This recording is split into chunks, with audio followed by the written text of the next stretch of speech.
Avant de lire le passage biblique, je vous invite à la prière. Seigneur, fais taire en nous toute pensée de distraction pour que nous puissions nous concentrer sur ce que tu as à nous dire à travers les paroles, les mots qui sont écrits dans le texte et à travers notre propre intelligence pour que nous puissions comprendre ce qu'elles peuvent nous dire à nous aujourd'hui, en ton esprit. Amen. Nous lirons un passage des Actes des Apôtres au chapitre 8.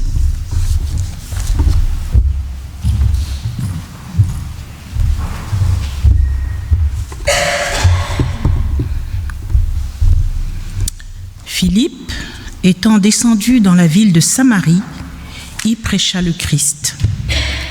Les foules tout entières étaient attentives à ce que disait Philippe lorsqu'elles apprirent et virent les miracles qu'il faisait. Car des esprits impurs sortirent de plusieurs démoniaques en poussant de grands cris, et beaucoup de paralytiques et de boiteux furent guéris. Et il y eut une grande joie dans cette ville. Il y avait auparavant dans la ville un homme nommé Simon qui, se donnant pour un personnage important, exerçait la magie et provoquait l'étonnement du peuple de la Samarie. Tous, depuis le plus petit jusqu'au plus grand, l'écoutaient attentivement et disaient « Celui-ci est la puissance de Dieu, celle qui s'appelle la Grande. » Ils l'écoutaient attentivement parce qu'il les avait longtemps étonnés par ses actes de magie. Mais quand ils eurent cru à Philippe, qui leur annonçait la bonne nouvelle du royaume de Dieu et du nom de Jésus-Christ, hommes et femmes se firent baptiser. Simon lui-même crut, et après avoir été baptisé, il ne quittait plus Philippe. Et il voyait avec étonnement les miracles, les grands prodiges qui s'opéraient. Les apôtres, qui étaient à Jérusalem, ayant appris que la Samarie avait reçu la parole de Dieu, y envoyèrent Pierre et Jean. Ceux-ci, arrivés chez les Samaritains, prièrent pour eux afin qu'ils reçoivent le Saint-Esprit, car il n'était encore descendu sur aucun d'eux. Ils avaient seulement été baptisés au nom du Seigneur Jésus. Alors Pierre et Jean leur imposèrent les mains et ils reçurent le Saint-Esprit. Lorsque Simon vit que le Saint-Esprit était donné par l'imposition des mains des apôtres, il leur offrit de l'argent en disant « Accordez-moi aussi ce pouvoir, afin que celui à qui j'imposerai les mains reçoive le Saint-Esprit. » Mais Pierre lui dit « Que ton argent périsse avec toi, puisque tu as cru que le don de Dieu s'acquérait à prix d'argent. Il n'y a pour toi ni part ni lot dans cette affaire, car ton cœur n'est pas droit devant Dieu. Repens-toi donc de ta méchanceté et prie le Seigneur pour que la pensée de ton cœur te soit pardonnée, s'il est possible. Car je vois que tu es dans un fiel amer et dans les liens de l'iniquité. » Simon répondit, « Priez vous-même le Seigneur pour moi, afin qu'il ne m'arrive rien de ce que vous avez dit. » Après avoir rendu témoignage à la parole du Seigneur et après l'avoir prêchée, Pierre et Jean retournèrent à Jérusalem en annonçant la bonne nouvelle dans plusieurs villages des Samaritains. Ô Seigneur, sanctifie ta vérité.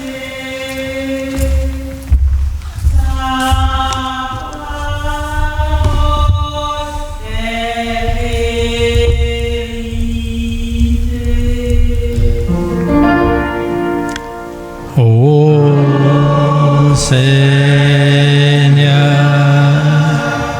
sanctifie-nous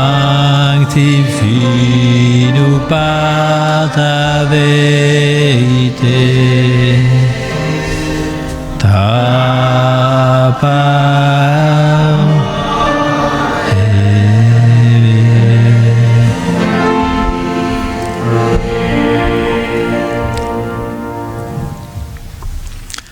Dans ce passage, des Actes des Apôtres, il y a une rivalité spirituelle entre un chrétien, un diacre qui s'appelle Philippe, et le magicien Simon. Philippe est un prédicateur itinérant. Il n'est pas apôtre, il est diacre. Et il se rend en Samarie, même si les Samaritains étaient considérés comme des pécheurs, l'évangile et s'adresse à tout le monde. Et on nous dit que les foules s'attachent à ce que dit Philippe et ils sont aussi très surpris de voir les signes qu'il produit, c'est-à-dire les exorcismes, les guérisons spectaculaires, des démons qui sortent de beaucoup, et des paralytiques et des infirmes qui sont guéris. Et il y a donc une grande joie dans cette ville de Samarie. Et dans la même ville, il y a Simon le magicien qui exerçait donc la magie et stupéfiait le peuple par cette magie. Il y a donc un parallèle entre les versets qui décrivent Philippe et Simon. Chacun d'entre eux a son charisme, on va dire. Ils ont des belles paroles et puis ils séduisent les foules avec leurs miracles. Et là, coup de théâtre, un coup de théâtre dans un théâtre, c'est quand finalement il y a un renversement de situation, quelque chose d'inattendu. Simon se convertit et reçoit le baptême. Et on nous dit qu'il était très proche de Philippe et il était très intéressé par les signes et les grands miracles qui se produisaient par Philippe. Donc nous sommes ici dans l'ambiguïté des miracles. Et puis, les apôtres qui étaient restés à Jérusalem, quand ils ont entendu qu'en Samarie, il y avait donc une prédication importante qui se faisait, une nouvelle congrégation qui se formait, ils ont envoyé 2 apôtres, parmi les plus importants d'ailleurs, Pierre et Jean. Et ces apôtres sont venus pour imposer les mains sur les Samaritains et leur transmettre le baptême de l'Esprit. Donc on fait cette distinction, le don de l'Esprit qui est consécutif au baptême de l'eau, par une sorte d'imposition des mains.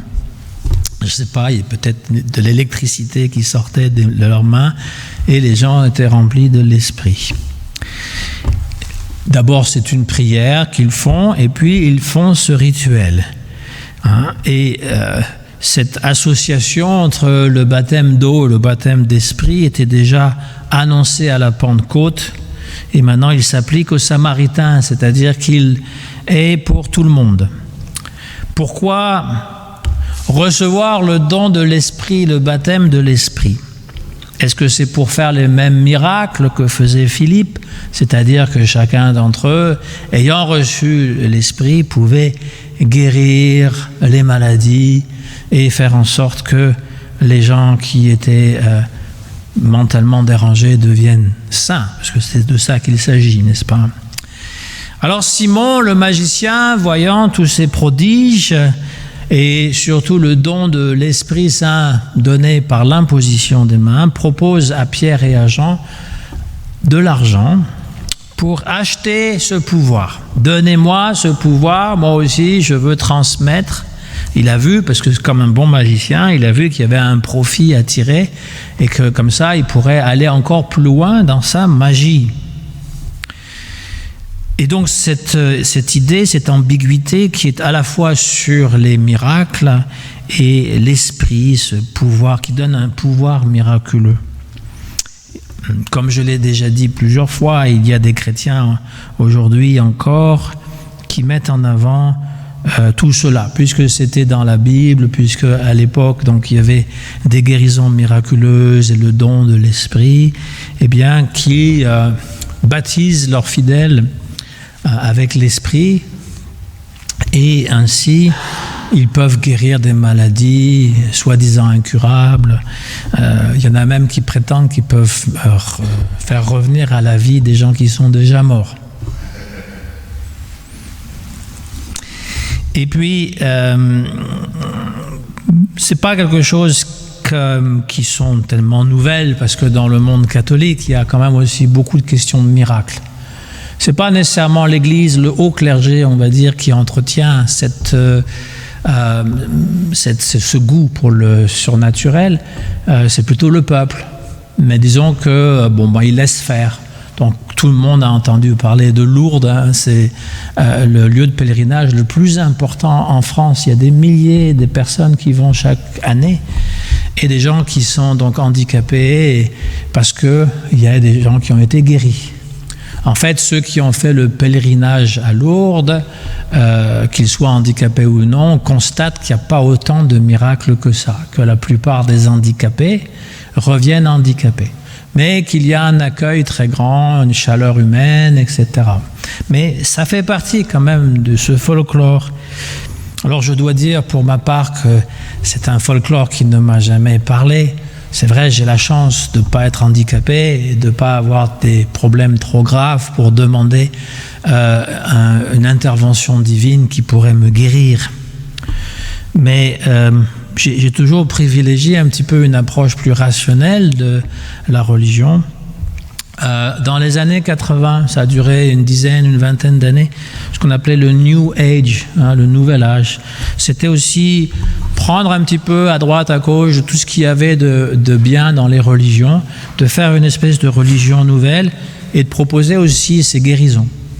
Il faisait ça par l'hypnose, par la pensée positive, par l'énergie. Justement, on imposait les mains, l'énergie qui sort des mains, par la régression dans les vies antérieures, parce qu'eux, ils croient en la réincarnation. Ça m'a pas plus parlé, ce genre de choses, de promettre des miracles sur commande. Parce que la définition d'un miracle, c'est que justement, c'est rare. Mais si on peut les faire sur commande, c'est plus un miracle. Ça devient une entreprise où finalement on vend quelque chose, un produit, et ça va attirer évidemment des gens. Vous imaginez bien que ici, en rentrant dans l'église de Charenton, le pasteur ou quelqu'un d'ici pouvait guérir toutes les maladies, qu'il y aurait beaucoup de monde dans l'église. Vous imaginez bien que si on pouvait résoudre tous les problèmes des gens, eh bien l'église serait pleine. Et donc, la question qu'on peut ou qu'on doit se poser, si vous vous en posez déjà pas assez, c'en est une supplémentaire, est-ce que nous sommes chrétiens parce que nous voulons vivre une vie surnaturelle? Surnaturel, ça veut bien dire ce que ça veut dire, surnature, c'est-à-dire que le naturel, c'est d'être soumis aux vicissitudes du temps qui passe, ne serait-ce que le temps, c'est-à-dire que quand on a 20 ans, comme chante Aznavour, tout va bien, enfin presque, mais ce que je veux dire, c'est que à partir d'un certain âge, eh bien, nos forces commencent à décliner, et puis ça arrive à tout le monde. Ça arrive à tout le monde. C'est pareil pour la maladie, personne ne peut se vanter de jamais avoir été malade et puis mourir. Ça fait partie de la vie. Et donc, si être chrétien, ça voudrait dire ne jamais être affligé par les maux de l'existence, c'est-à-dire on tombe jamais malade, ou de guérir de toutes les maladies qui nous arrivent, ou de toute infirmité. Et à défaut de ne pas mourir, parce que je ne pense pas qu'il y ait des gens qui soient stupides à ce point, de vivre vieux en parfaite santé et mourir d'une mort tranquille dans son sommeil, sans souffrance. Si être chrétien, ça voulait dire ça, de vivre d'une manière sereine et toujours content et avoir suffisamment aussi d'amour, c'est-à-dire évidemment qu'on a un conjoint qui nous aime, qui ne nous trompe pas, qui reste avec nous, qui nous comprend, et ça arrive, heureusement. Je ne suis pas en train de dire que ça n'arrive pas, et d'avoir suffisamment d'argent pour jamais être dans le besoin, mais si on est chrétien pour ce genre de choses, on risque d'être déçu. Pas pour rien qu'il n'y a pas autant de monde dans l'église, parce qu'on leur dit la vérité. On va être déçu, parce que ça va nous arriver. Les choses vont nous arriver, pas pire qu'aux autres, hein. Il y en a qui me regardent avec des yeux tout tristes. Je suis désolé, je veux dire, c'est comme si je vous annonçais que le Père Noël n'existe pas. Il y en a que ça choque encore. Et donc, nous sommes des êtres humains. Et même si on n'était pas des êtres humains, nous sommes des êtres vivants et toute chose vivante, et même la matière, se désagrège, se détériore. C'est comme ça. Et donc, même Jésus est mort prématurément. Si c'était ça le message, il aurait dû vivre jusqu'à 100 ans, et on aurait soufflé les 100 bougies de son gros gâteau d'anniversaire, il ne serait jamais arrêté, il n'aurait jamais été condamné, il ne serait pas mort dans des souffrances, etc. Et donc, on peut se poser la question, à quoi ça sert-il d'être chrétien et de recevoir l'Esprit ? Alors, à défaut de la vie surnaturelle, hors nature, on peut dire, sans prétention, vraiment aucune, que être chrétien, on peut vivre une vie exceptionnelle. Exceptionnelle, ça veut dire différente. Une vie qui est remplie de sens et de satisfaction. D'abord, il y a cette gratuité de l'esprit. L'esprit ne s'achète pas. Simon veut l'acheter, le magicien veut l'acheter, va en faire une espèce de commerce. Ça ne s'achète pas, c'est donné gratuitement. Et ce terme de gratuité, il est pratiquement unique dans la société. Il n'y a rien de gratuit. Il n'y a plus rien de gratuit. Vous allez me dire, oui, mais quand la collecte arrive, quand même, il faut quand même payer, etc. Mais ce n'est pas pour rien que je dis donnez ce que vous voulez, si vous voulez.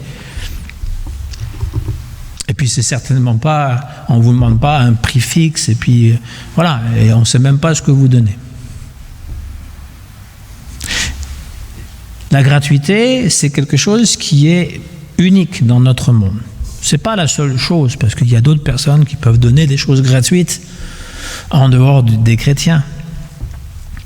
Vous savez, en Inde, dans le nord de l'Inde, je ne suis jamais allé aussi haut, c'est à la ville d'Amritsar, c'est la ville des Sikhs. Les Sikhs, ce sont les gens qui ont des turbans, les Indiens à turban, pas les Indiens à plumes, mais les Indiens à turban, et qui ne se coupent jamais ni les cheveux ni la barbe.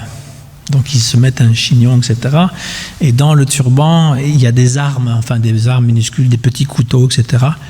Aujourd'hui, ils n'ont plus le droit de voyager avec ces couteaux cachés, parce que quand même, ça fait un peu.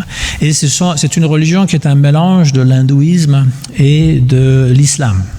Ils croient à un Dieu unique, mais ils acceptent la plupart des croyances de l'hindouisme. Et ils ont une pratique, c'est que tous les jours, ils nourrissent des milliers de personnes gratuitement. On va là-bas, on peut manger gratuitement 50 000 personnes, 100 000 personnes par jour. Ils ont des chaudrons énormes où ils font la cuisine, etc. Et donc, la gratuité existe. Elle existe ailleurs que dans le christianisme. Et cela dit en passant, je ne suis pas du tout en train de diminuer la religion sikh. Elle a tout son mérite aussi, autant que le christianisme. Mais nous sommes chrétiens. Donc, qu'est-ce qui fait que nous pourrions vivre une vie exceptionnelle, différente de celle des autres? Justement, si ce n'est pas au niveau physique, c'est au niveau de l'élévation de l'esprit. Quand on parle de vie spirituelle, ça comprend cet esprit aussi, ce petit « e », n'est-ce pas? Il faut faire cette expérience que nous sommes esprit, que nous sommes une âme, et non pas simplement un corps. Et que faire l'expérience, on peut en prendre conscience par la méditation, par la prière. C'est une expérience vécue. Moi, je privilégierai toujours l'expérience sur la foi, sur les croyances. Il faut le vivre. Si je vous décris un fruit exotique, que j'essaie de faire de mon mieux pour vous le décrire, je ne sais pas, une guava, je ne sais pas si vous savez c'est quoi. Justement, il faut venir des pays exotiques pour le savoir. Hein? Et donc, il y en a des roses, il y en a des blanches, mais bon, il y a l'odeur. Et donc, comment est-ce qu'on peut comprendre ce que c'est qu'une guave, n'est-ce pas, sans l'avoir goûté? Et encore, il faut l'avoir goûté quand elle est mûre, parce que quand c'est pas mûr, ça grince les dents. Quand c'est trop mûr, c'est pas bon.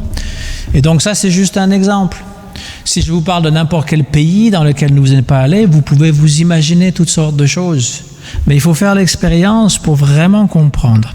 Et donc, pour moi, la spiritualité, c'est quelque chose de vécu. Ça ne sert à rien d'en discuter.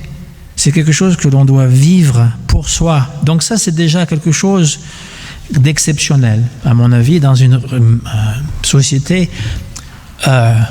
entièrement matérialiste, agressivement matérialiste, qui ne privilégie que le succès matériel. C'est vraiment une grande richesse. Et puis, il y a une autre chose aussi, c'est la liberté. Alors, je ne parle pas de la liberté de faire ce que je veux, où je veux, quand je veux. Ce n'est pas ça la liberté de toute façon. La liberté, c'est de vivre ma vie telle que je l'ai choisie. Et c'est vraiment une des marques fondamentales du protestantisme.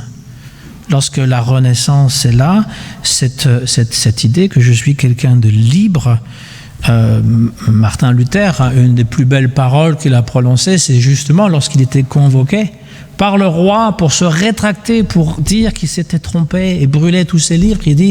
Il a pris du temps pour répondre, il dit « Je n'irai pas contre ma conscience. Il n'est jamais bon d'aller contre sa conscience. » Alors c'est quelque chose quand même qui n'est pas évident, d'être fidèle à sa conscience, d'être fidèle à ses valeurs. Oser la vérité, c'est oser être soi. Mais c'est difficile dans un monde qui nous amène toujours à un conformisme, mais même une pensée unique, qui stigmatise toutes les formes de différence. La moindre fantaisie, le moindre écart. Il faut être dans le moule de cette pensée unique et on préfère souvent faire des compromis avec ce qui pour nous est la vérité, ce qui fait notre identité, nos croyances, nos valeurs, nos espérances à nous. Je lisais une appréciation d'un livre qui vient de paraître. C'est dans le dernier journal de Réforme. Donc, un monsieur qui s'appelle Michel Barlow, pas le chanteur, mais c'est un Français qui a été un catholique toute sa vie, mais qui finalement, à un moment donné, a écrit un livre qui s'appelle « Le bonheur d'être protestant ». Et donc, il s'est converti parce qu'il trouvait que c'était l'aboutissement de tout ce qu'il avait vécu. Et donc là, il sort un nouveau livre qui s'appelle « Pour un christianisme de liberté ». Et il explique cette démarche qu'il a amenée justement au protestantisme et qui fait que il y a cette liberté. En plus, il y a aussi, dans les différents chapitres, là on nous l'annonce, c'est un résumé du bouquin, une sorte de précis de théologie et qui aborde un certain nombre de thèmes religieux comme le besoin du sacré, du surnaturel, le moralisme, l'obsession du péché, la lecture sacrificielle de la mort du Christ et le dogme du péché originel. Toutes ces choses, il remet en question. Alors je suis content, je ne suis pas le seul, je ne suis pas isolé dans mon coin, dans mon île. Je sais qu'il y en a d'autres, mais qu'en plus que ce soit un ancien catholique qui soit capable de relire ces choses, au lieu de toujours les transmettre sans se poser de questions. Ça, je l'ai lu après avoir pensé à la méditation d'aujourd'hui. Donc, l'histoire surnaturelle, l'obsession du péché, le moralisme, c'est toutes les choses qu'on n'aime pas dans la religion. Ces dogmes immuables, incompréhensibles, la mort sacrificielle de Jésus, toutes ces choses qui sont lourdes, et pas lourdes de sens, mais lourdes à porter, à expliquer, qu'il faut croire sans comprendre. Et je pense que le protestantisme a cette richesse de se questionner dès le départ, et qu'il devrait continuer à le faire. Parce que malheureusement, je constate que les penseurs dans le monde protestant sont de moins en moins présents. Je ne dis pas qu'il n'y en a plus, mais ils ne parlent pas, ils parlent peu. Et c'est quand même ça qui fait notre spécificité. Alors nous ne sommes pas différents dans le sens d'être un humain, bien sûr, nous sommes soumis aux mêmes choses. C'est-à-dire que nous sommes des humains sensibles, influençables, parfois pathétiques, parfois drôles, toujours émouvants. On rêve des fois d'être le beau chevalier blanc, le héros, ou la princesse dans son château. Et j'espère qu'elle n'attend pas son prince charmant, parce que des fois elle peut l'attendre longtemps. Mais très souvent on est des charlots.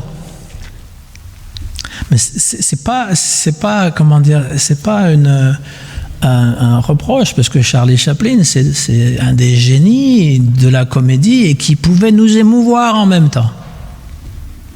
Et donc, parfois, on ressemble aussi à Charlie Chaplin. Hein? On a nos homologues français, hein? De Funès. Je ne pense pas qu'on veut ressembler à De Funès, mais bon, il avait sa façon de faire rire. Pierre Richard, c'est aussi. Ou Danny Boone, je ne sais pas, là je suis trop vieux pour trouver tous les nouveaux. Mais pourquoi se prendre toujours au sérieux? Nous sommes comme nous sommes. Je pense qu'être chrétien, ça veut dire ça. J'accepte qui je suis. Je n'essaie pas de vivre au-dessus de ce que je suis. Je reconnais, j'accepte toute cette dimension, y compris la mort. J'écoutais quelqu'un récemment, un sage, qui disait « Ne vous inquiétez pas, vous allez tous mourir. » Oui, ça fait l'effet contraire. Hein? Il dit c'est quelque chose de naturel. Il disait l'arbre peut vivre des centaines d'années, même des milliers. Mais qui voudrait vivre comme un arbre immobile? La vie humaine nous donne la possibilité de connaître ce qu'on ne peut pas connaître dans n'importe quelle espèce de vie. C'est-à-dire cette connexion avec l'esprit. Et donc, la mort fait partie de la vie. Il faut simplement l'accepter, non pas la rechercher, bien sûr.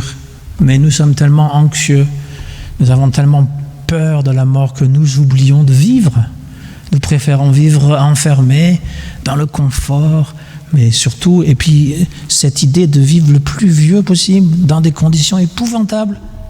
C'est quand même assez surprenant, dans des conditions paralysées, ou qu'est-ce que c'est que cette vie-là? Alors je ne réponds pas pour ceux qui le vivent, mais je suis en train de dire que ne vous inquiétez pas. Ça fait partie de la vie. Il faut la vivre complètement, mais il faut la vivre en esprit. Et pas cet esprit qui va faire repousser les jambes des cul-de-jatte, j'y crois pas ça, qui va défier les lois de la nature. Pas cet esprit-là, mais cet esprit qui va faire en sorte que nous comprenons exactement la nature humaine et la nature qui nous entoure, nous l'acceptons, nous la vivons et nous l'aimons. Ce genre d'esprit-là, qui fait que finalement, comme le disait le texte tout à l'heure, nous n'avons pas reçu l'esprit pour avoir un esprit de servitude, mais pour vivre en enfant de Dieu. Voilà l'esprit auquel nous aspirons.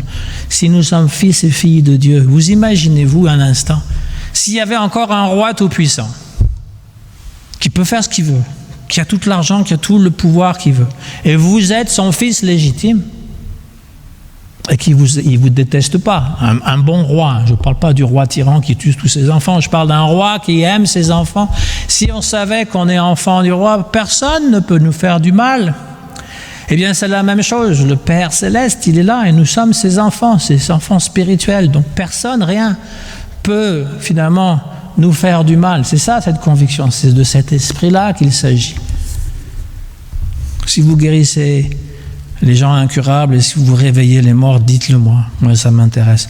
Mais ce n'est pas de ça dont il s'agit.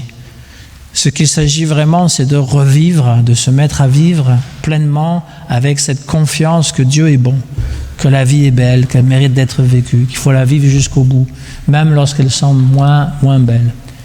Il y a toujours quelque chose qui nous échappe, qu'on n'a pas compris, qu'on n'a pas vu comme il faut. Mais en fait, la vie mérite d'être vécue. Et jusqu'au bout, avec Christ, dans l'Esprit. Amen. Marcel, le sourire.